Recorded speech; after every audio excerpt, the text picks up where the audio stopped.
Welcome to our channel. Historic The Voice, when highlights Filipino excellence in singing, has achieved what many musicians and singers in the Philippines, including myself, a frustrated band vocalist, have always dreamed of. Vasquez, a 32-year-old dentist, became the first Asian contestant to win the U.S. The Voice on December 10th. He now joins a growing list of Filipino and Filipino American singers who have showcased their talent in prestigious U.S. singing competitions, including dual-voice singer Marcelito Pomoy and former American Idol contestants Jasmine Trias and Jessica Sanchez. Vasquez's triumph reinforces the popular stereotype that Filipinos are exceptional singers, which seems apparent if judging by the countless viral videos of random Filipinos flawlessly belting out songs on a karaoke in the malls and carinderia's local eateries. But what is it about the Philippines and its culture that leads to so many Filipinos being such skilled vocalists? Let's explore. Why are so many Filipinos good at singing? Early exposure to music may explain why many Filipinos excel at singing. Filipino singer Vanessa Mendoza, who is also a music instructor at the University of Santo Tomas Angelicum College in Quezon City, highlights the influence of family in shaping musical talents. In an interview with the Rebel Yellow, she recalls how her grandfather supported her passion for music by enrolling her in music programs. These experiences marked the beginning of my interest and love for music, she says. Trending on why a very Harold Kumar 3D Christmas deserves to be on your holiday watch list. Family was also the main influence that sparked my own interest in music during my childhood years. Unlike the typical karaoke-filled Filipino gatherings, I grew up surrounded by relatives who played musical instruments and had a deep love for watching musical performances. My late uncle, a self-taught piano virtuoso, could learn classical pieces by ear, while my late aunt encouraged me to sing along to my cassette tapes, especially her favorite, Whitney Houston's The Greatest Love of All. Recognizing my potential after I taught myself to play the guitar in elementary school and hone my skills through high school, my late aunt enrolled me in classical guitar classes as a teen. She later encouraged me to take voice lessons and enrolled me at the Yamaha School of Music, jokingly suggesting that I use my newfound skills to win a competition, a dream I didn't realize I had until I started learning how to sing. She was the one who always encouraged me to persevere with singing, even though I never really had the aptitude for it, unlike with guitar and drums. I remember her telling me with tear-filled eyes after my 2011 recital, where I rapped Travis McCoy's part in Bruno Mars' Billionaire Yen, "I am so proud of you." Suffice to say, she was definitely my first and probably my biggest fan.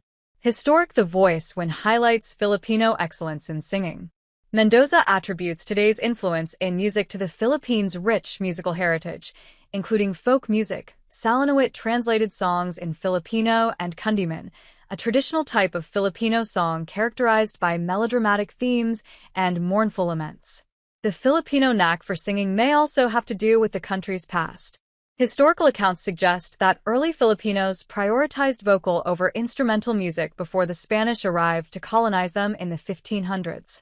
Thus, singing was woven into the fabric of daily life, as work songs accompanied planting and harvesting, lullabies soothed children, and epic chants preserved history and legends. Trending on Next Shark, how Nice Health is transforming Asian American mental health care. In modern times, many credit karaoke, a portmanteau of the Japanese words karapo empty and okasutra orchestra, as a major influence on how they got into singing. While the late Shigechi Negishi created the first karaoke prototype in 1967, Japanese businessman Daisuke Inoue built the world's first karaoke machine, the Juke 8, in 1971.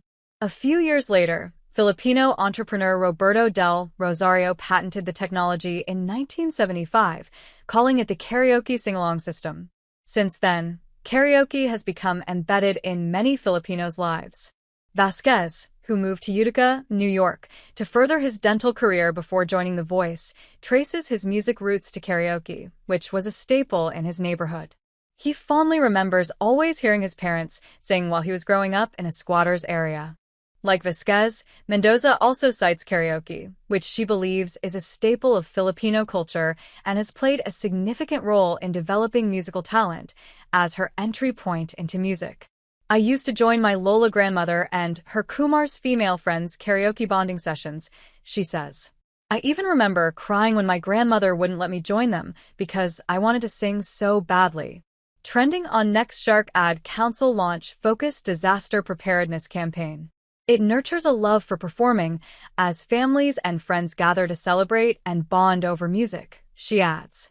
It encourages everyone to participate and provides an opportunity to experiment and discover their singing vocal abilities. For some Filipinos, singing offers a chance to escape poverty. Families train their young children to become performers so they can enter local singing competitions to help with their finances.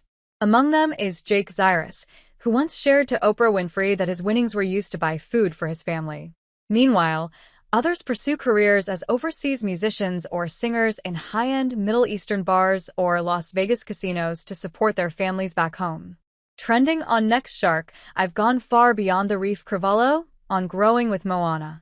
According to a survey conducted by the social weather stations in September, 59% of Filipinos 16.3 million rated themselves as poor. The daily minimum wage in the Philippines as of July 2024 for non-agriculture jobs is $11, or roughly $220 per month.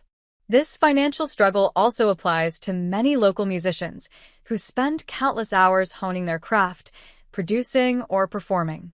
A national music stakeholders survey revealed that 50% of 700 respondents earned less than $340 a month.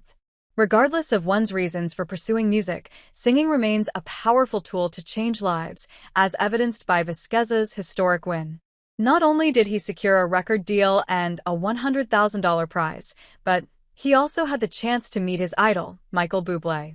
Chosen by Vasquez to be his coach, emphasized the significance of his big win the day before the final vote. There's a bunch of beautiful Asians all over America and the world who, somebody that looks like them has a chance to be the winner of the biggest singing show in the world. This story is part of the Rebel Yellow newsletter, a bold weekly newsletter from the creators of Next Shark, reclaiming our stories and celebrating Asian American voices. Subscribe free to join the movement. If you love what we're building, consider becoming a paid member. Your support helps us grow our team, investigate impactful stories, and uplift our community. Thanks you for watching. Stay connected with us for more videos.